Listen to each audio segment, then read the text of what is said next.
Hello friends, एक बार फिर से स्वागत है आपका मेरे यूट्यूब चैनल में। और आप सभी का बहुत बहुत स्वागत है। देखिए, पैसिव सीरीज़ को हमने कवर कर लिया है और पैसिव सीरीज़ के अंदर हमने सारे सेंटेंस, सारे टेंस, हर तरह के सेंटेंसेस को डिस्कस किया है, सबका पैसिव वॉइस बनाया है। फिर भी अगर आपको लगता है कि आप समझ नहीं पा रहे हैं तो आप मुझे कमेंट करके बताइए, मैं उसको कुछ और इम्प्रूव करने की कोशिश करूँगा। तो पैसिव सीरीज़ हमारी पूरी हो गई है और आज हम डिस्कस करेंगे डायरेक्ट एंड इनडायरेक्ट नरेशन। और ये आज स्टार्टिंग है, यहाँ से 0 से लेके आपको 100 तक का डायरेक्ट एंड इनडायरेक्ट नरेशन आपको यहाँ पर मिलेगा। तो कंटिन्यू आप हमारी वीडियोस को देखते रहिए और अपने ज्ञान में इंक्रीज़ करते रहिए।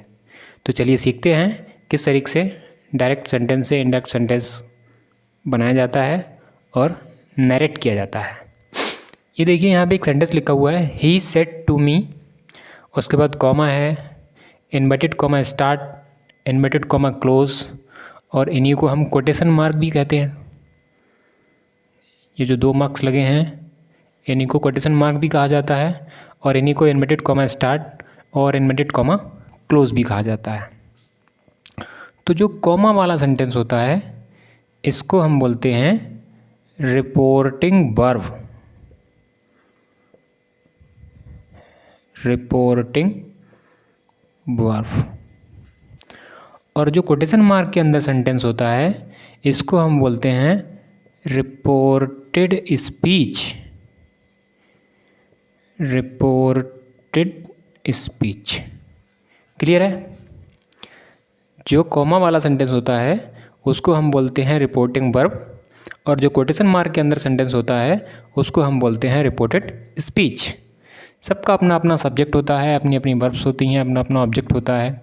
इसमें आप देख लिए, ही इसका सब्जेक्ट है, सैड इसका बी है और मी इसका ऑब्जेक्ट है। इसमें यहाँ पे राम सब्जेक्ट है, रीड्स इसकी बी है और अ नॉवल इसका ऑब्जेक्ट है।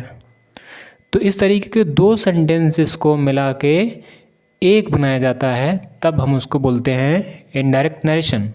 और जब ये 2 अलग अलग पाए जाते हैं तब हम इसको बोलते हैं डायरेक्ट नरेशन। तो करना क्या होता है, इसमें बहुत सारे रूल्स हैं जो हमें सीखने हैं कि किस तरीके से हम डायरेक्ट इनडायरेक्ट नरेशन को बनाते हैं। तो ये सब कुछ एक ही वीडियो में तो पॉसिबल नहीं है, लेकिन फिर भी मैं अलग अलग वीडियोस में आपको अच्छे तरीके से समझाने की कोशिश करूँगा कि किस तरीके से हम इनडायरेक्ट नरेशन को बनाते हैं। तो इसमें आज कुछ बेसिक होगा जो हम सीखेंगे। चलिए देखते हैं। यहाँ पे क्या होता है, या तो आपको क्लियर हो गया कि जो कॉमा वाला सेंटेंस होता है उसको हम बोलते हैं रिपोर्टिंग वर्ब और जो कोटेशन मार्क के अंदर होता है उसको हम बोलते हैं रिपोर्टेड स्पीच। अब करना क्या होता है, यहाँ पे एक पॉइंट्स होगा कि यदि रिपोर्टिंग वर्ब का वाक्य रिपोर्टिंग वर्ब का वाक्य आई मीन्स जो कोटेशन मार्क वाला नहीं है, कॉमा वाला सेंटेंस है, उसी को बोलते हैं रिपोर्टिंग वर्ब। अगर वही वाक्य प्रेजेंट या फ्यूचर में होता है,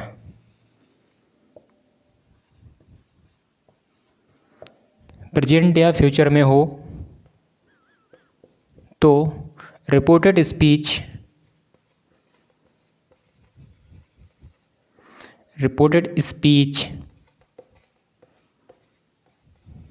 बराबर नो चेंज। ये एक नोट्स रहेगा। यदि रिपोर्टिंग वर्ब का वाक्य प्रेजेंट टेंस या फिर फ्यूचर टेंस में होगा तो फिर रिपोर्टेड स्पीच के वाक्य में कोई चेंज नहीं किया जाएगा। इसका मतलब इसमें जो चेंजेस होने हैं वो इसकी वर्ब पे डिपेंड करते हैं। अगर रिपोर्टिंग वर्ब की जो मेन वर्ब है वो प्रेजेंट या फ्यूचर में होती है तब हम सामने वाले वाक्य में कोई चेंजेस नहीं करते हैं। और अगर ये प्रेजेंट या फ्यूचर में नहीं होती है, पास्ट टेंस में पाई जाती है, तो इसमें बहुत सारे चेंजेस देखने को मिलते हैं।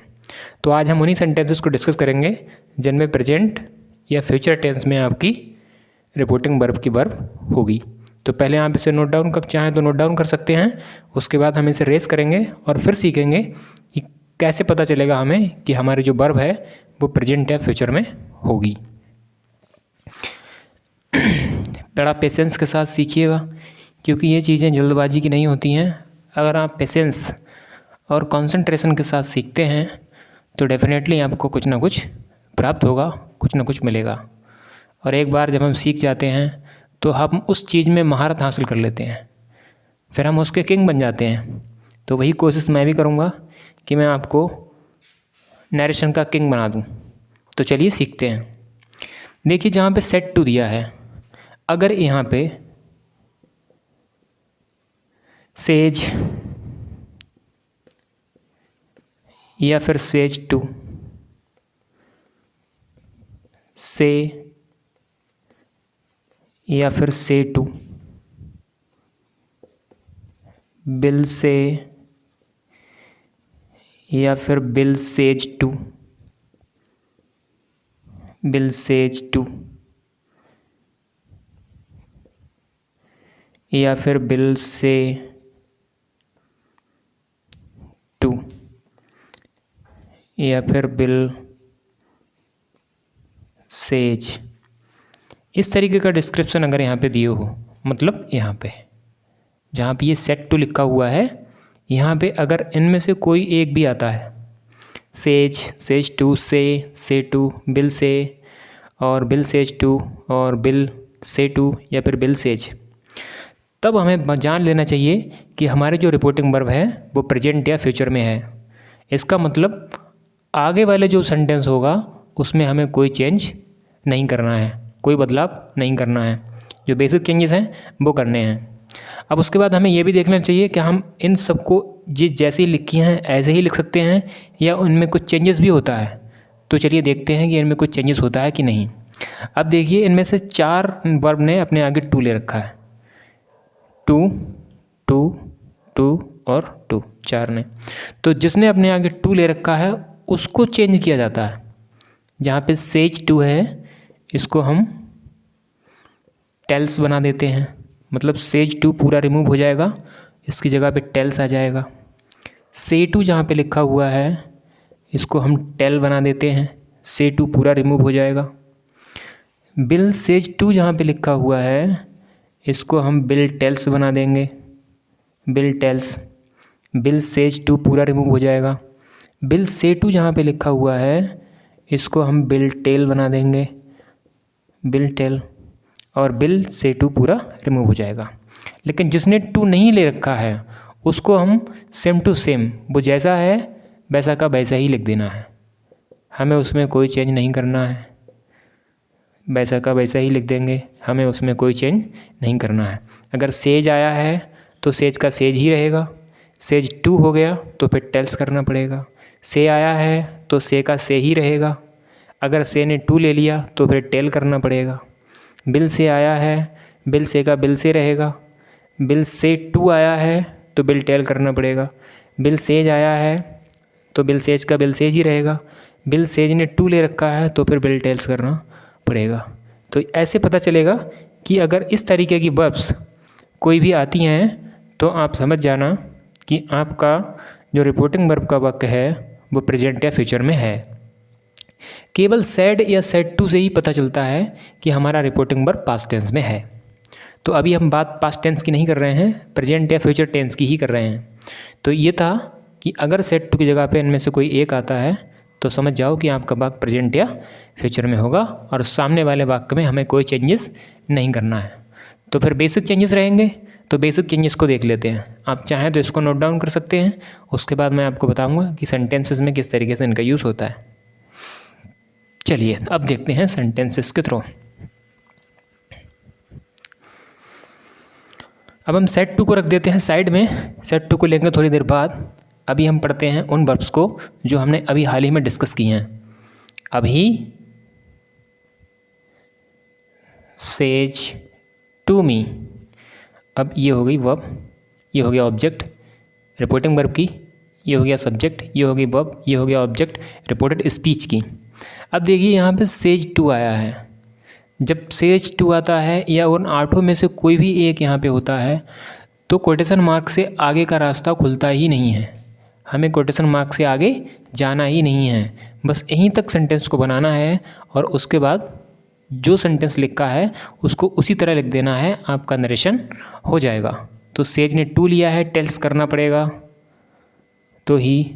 अब यहाँ पे बेसिक और लिख देते हैं थोड़ा।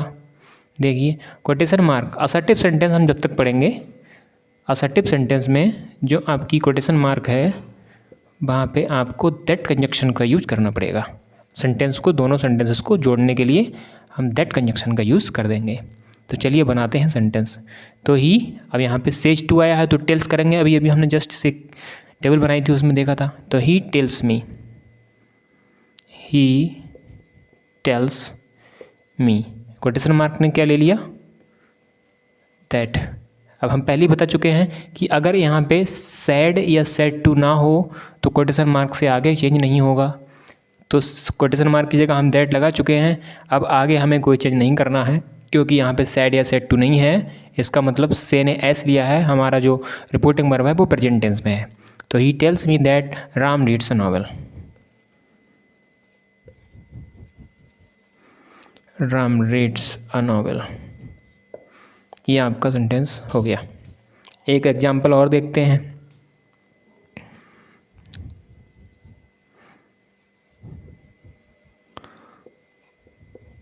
दे will say to him,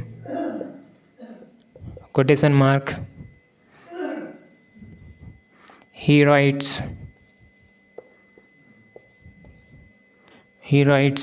a story, he writes a story। देखिए ये जो सेंटेंस है कॉमा वाला ये आपका रिपोर्टिंग वर्ब हो गया और ये जो सेंटेंस है कोटेशन मार्क वाला ये आपका रिपोर्टेड स्पीच हो गया। हमने क्या कहा था कि अगर रिपोर्टिंग वर्ब का वाक्य प्रेजेंट या फ्यूचर में होता है तो रिपोर्टेड स्पीच के वाक्य में कोई चेंजेस नहीं होता है। कैसे पता चलेगा कि वो प्रेजेंट में है या फ्यूचर में है, तो हम उसकी वर्ब से पहचान करेंगे। अगर उसकी वर्ब विल या फिर एस या यस इस फॉर्म में आई है, मतलब सैड या सेड टू ना हो, तो आप समझ जाइए कि वहाँ पे जो आपका वर्ब है वो प्रेजेंट या फ्यूचर में होगा। तो जब प्रेजेंट या फ्यूचर में होगा तो हमें केवल कोटेशन मार्क तक ही जाना है, आगे चेंजेस नहीं करना है। तो दे विल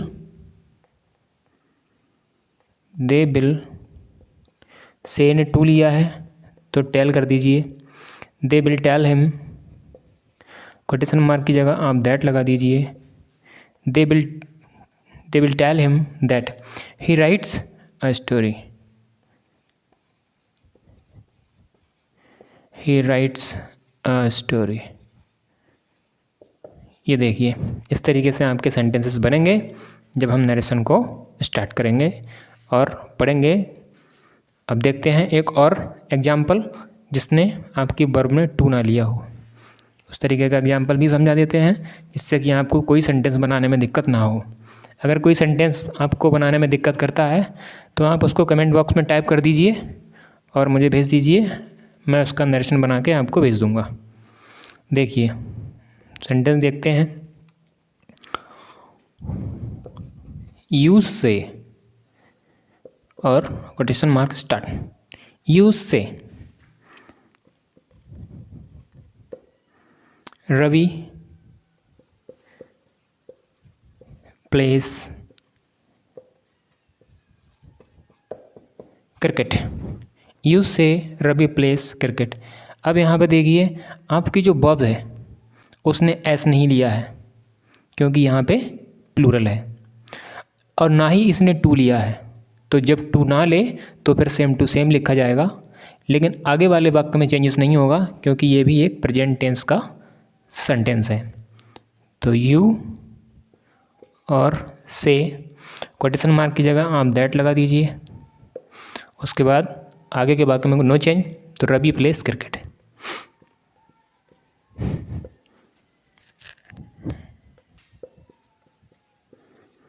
रवि प्लेस